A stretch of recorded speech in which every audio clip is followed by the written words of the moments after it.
I just want to press the point. When a political candidate comes up with what I think is a good idea, I have to call it a good idea. And a $50,000 tax cut for small, not tax cut, but a tax credit for startups or small businesses, coupled with less red tape. I gotta say, that is a good idea, regardless of our other tax ideas. While that may be a good idea, it's hard to see how she's going to move forward with it. Are the people of Fox Business commending Kamala Harris's recent proposals for small businesses? That's what it sounds like. That's what it sounds like. In fact, Kamala Harris has proposed a handful of new economic policies today, and clearly her effort in attempting to help entrepreneurs and small businesses is something that seems appealing to individuals who typically would be very critical of her and the Democratic Party. So look, the first wave of economic policies were the most populist ones. We've talked about them on the show. We've also talked about whether we believe she's actually going to fight for them or accomplish them. But she did have interesting proposals when it came to first-time homeowners or buyers, how to assist in helping them afford a home, how to increase the inventory of homes in the country, which we desperately need. But this announcement today was more targeted toward business owners. And we're not talking about major corporations. We're talking about efforts to help spur the development of more small businesses, which I think is an important effort to I think that there's been a lot done to help incredibly profitable corporations, especially multinational corporations. I like the fact that she's actually putting out a proposal that would help small businesses, help people who want to start a small business actually do so. So here's what she said during an economic speech in New Hampshire earlier today. I want to see 25 million new small business applications by the end of my first term. And to help achieve this, we will lower the cost of starting a new business. So here's the thing. On average, it costs about $40,000 to start a new business in America. That is a great financial barrier for a lot of folks, and it can hold entrepreneurs back. And the current tax deduction for a startup is just $5,000, okay? So then you gotta make up the delta there. Gotta figure out how you're gonna do that. Not everyone has access to that kind of wealth and capital. So part of my plan is we will expand the tax deduction for startups to $50,000. It's essentially a tax cut for starting a small business. Second, my plan will help existing small businesses grow. We will provide low and no interest loans to small businesses that want to expand. And we will, and this is very important, cut the red tape that can make starting and growing a small business more difficult than it needs to be. Hey, don't scroll away. Come back. Because before the video continues, we just want to urge you to lend your support to TYT. You power our honest reporting. You do it at tyt.com/team, and we love you for it. Okay, so look, the details here matter, right? So when she talks about cutting red tape, what does that mean? What kind of red tape are we talking about? Obviously, we do not have details on that. So the vague statement about cutting red tape raises some red flags for me, because I, again, would like her to elaborate on that a little further. But the tax deductions for small businesses, that's a pretty big deal, because currently new small businesses, when they launch their startups, they can usually enjoy about $5,000 in tax deductions. She is proposing $50,000 in tax deductions. And so that's quite a bit of money, but look, we're talking about small businesses, and the barrier to entry for small businesses is incredibly high, it's incredibly difficult. That's the reason why we have more and more concentration of these mega corporations. And so small businesses would be good for consumers as well, because it gives you more options when it comes to goods and services. So I like that she is focusing on that. Whether or not the $50,000 tax deduction is a good proposal, I need to see more analysis on that. I have no idea, to be honest.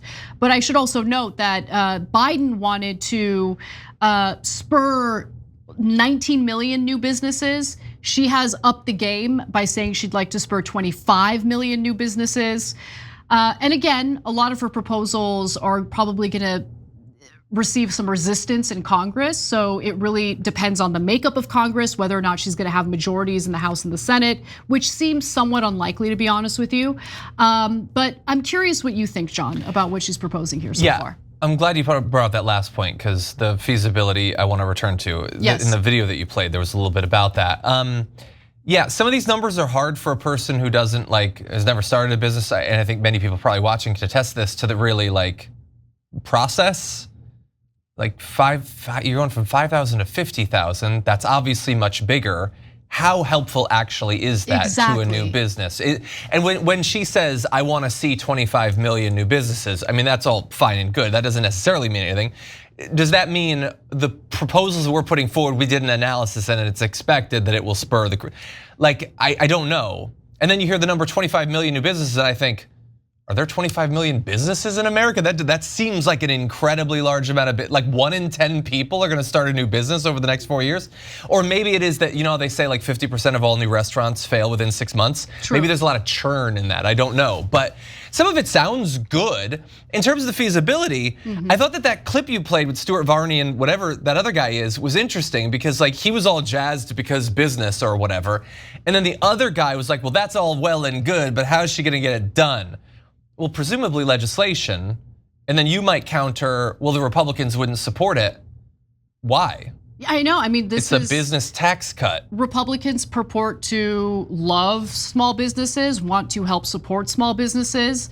They love tax cuts. So, I mean, it would be interesting to see how this would play out should Kamala Harris actually win and be able to move forward with these proposals. I am curious to see how Republicans would behave. And look, it is not far-fetched that they would try to serve as an obstacle to passing this type of legislation, even if it's legislation that they would actually favor. I mean, that's what happened with the Senate bill on immigration. Trump told them to squash it because he wanted to run on immigration. They did it. Yeah, it would be so counter to what they claim to support, although the immigration bill was similar. Of course, we know in reality, 99 times out of 100 when they talk about small business, what they mean is massive corporations and maybe there's a few small businesses. That's what we're focusing on. Right. Whereas she seems to have a plan that specifically targets them, which that's good. Yeah, I don't know. Again, this isn't the sort of thing that I think tons of people are gonna grasp onto, but I could see it being helpful, for a lot of people's interests. You were talking about, well, that really does seem like it'd be helpful. I think some people might look into it as a result of that. It's harder for me to assess how this will play nationally than the suite of proposals she put out 3 weeks ago about housing costs and things like that. I think this is targeted at a more niche audience. Not super niche, but more niche. Yeah. I am curious about how this will help her electorally as well, but also more interested in seeing analysis from economic experts on how this could potentially help or even hurt the American economy or businesses. Let's talk a little bit about how she would fund this, right? Because look, we're talking about tax cuts here, and we're already dealing with a big deficit issue. We're dealing with the Trump era tax cuts, which cost the federal government $2 trillion.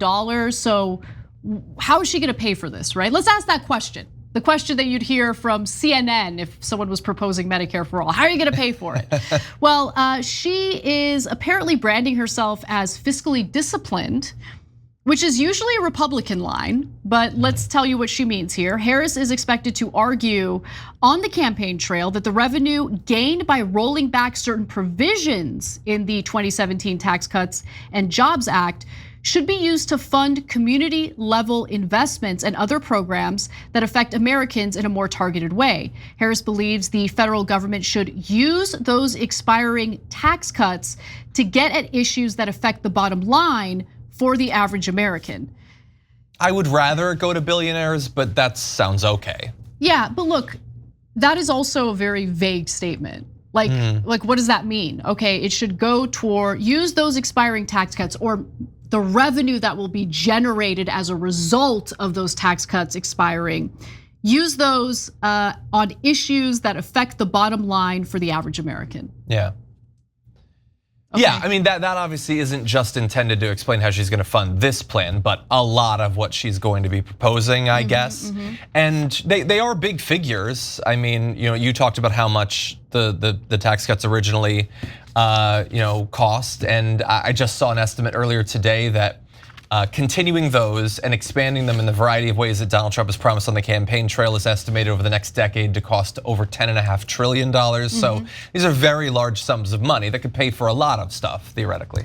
The final thing that I want to get into just briefly is she has kind of backed off of the Biden proposal for taxing capital gains. So we've covered this before, but just in case you missed that coverage or are unfamiliar with what we're talking about when it comes to capital gains, we are not talking about unrealized gains here. There's been a discussion and debate about taxing unrealized gains. Put that aside, that's not what we're talking about. So capital gains is when you're invested in something in the stock market, and your investment has some returns, right? Your money's growing after you've invested in a company or a particular stock. When you cash out, you actually end up paying a far lower percentage in taxes for those capital gains. It's somewhere between 15 to 20%. So Biden wanted to tax capital gains at 39%. I say wanted because he proposed it but didn't do anything about it. So I have a hard time believing he actually wanted it. But he wanted to tax capital gains at 39%. Harris has come out with her proposal, and the top marginal tax rate for capital gains would be 28% under her proposal. So she's starting at a lower percentage. I think capital gains should just be taxed similar to income, right? So income, yeah, like let's stop playing this game. But the fact that she's coming in at a lower percentage, to me, signals that nothing will likely change when it comes to capital gains. But we'll see. You mean you don't think that she'll do the 28%? No. I mean, if she did, I mean, that's theoretically almost a doubling of it. But right. Yeah, it's also possible to do absolutely nothing. And that, like, if you wanted to be the guy on the right of Stuart Varney being like, well, how are you gonna get it done? I think that's a more legitimate thing to talk about for raising capital gains, where the Republicans would fight to the death over that. That makes more sense there. By the way, yes, I do believe Republicans would fight to the death over that. Oh, a lot of Democrats do, probably. But well, remember, Nancy Pelosi beats the S&P 500 year after year. Because she's that damn good. She's so good. I mean, she should be working on Wall Street. She'd make a killing. Come on. Instead, she's working for Wall Street, making a killing. Exactly. I'm pretty sure all of those members of Congress who are trading individual stocks are not really interested in paying a higher percentage in taxes for their capital gains. Just there's a little bit of a conflict of interest there. You know what I'm saying? Yeah. I do. If you enjoyed this video, that's because of our members. They make us independent, they make us strong, and they make us honest. Become a member today by hitting the join button below.